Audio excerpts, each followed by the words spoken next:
Kain tayo guys. Ayan. Kay market day kasi. Ayan. Nakakatawa yung biko.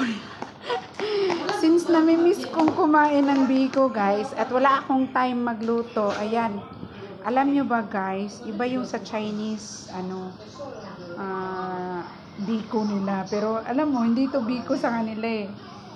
Ewan ko kung anong tawag nila dito. Basta. Gluten rice lang yung sinabi nung nagtinda dito. Tapos may mani, merong maalat, parang Valencia siya. Nilagyan ng sibuyas.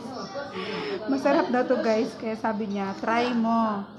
Kasi magkahawig lang yung luto ng sa Pilipinas at saka ito. Kaya lang may sauce sila. Hindi ko maintindihan yung sauce nila. Ayan. Para ito yan. So, meron akong coconut water. Ayan. Then, meron akong chicken crispy chicken. Ayan. Then, ito, may palaman daw to sa loob. Potato. Potato yung nasa loob. Koi, ang tawag nila dito. Ayan, kainin natin lahat. Dahil, basta malam day, market day. At saka yung minatamis nila guys. Tingnan natin yung minatamis nila. Teka lang sandali. Open ko. Ayan. Na-open ko na. Minatamis nila guys. Ayan. Red bean. Sa atin to, binignit. Pero iba yung binignit sa Pilipinas. Maraming halo. Dito, red bean lang talaga. Ayan. Tsaka masarap yan. Para sa ating digestive system. Tsaka high in protein. Kaya bumili na rin ako nito.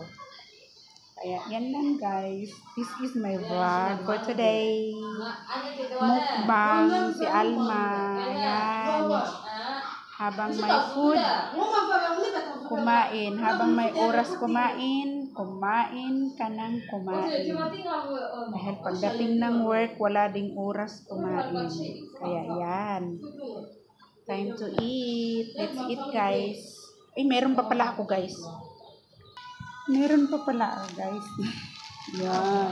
Ipakita natin yun. Hot dogs. So crazy. So funny. Yan, meron pa. Ano ba to? Ano ba itong binili ko? Kasi on the rush kasi ang bumili kanina on the rush.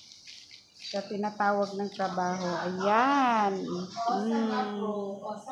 Yummy. Puro chicken tayo ngayon guys. Ayan. Ayan. Sige. Yun na yun. Halika. Kain na tayo. Join with me. Ayan. Kain tayo. Thank you for the blessed Lord. In Jesus' name. Amen. Kain tayo guys.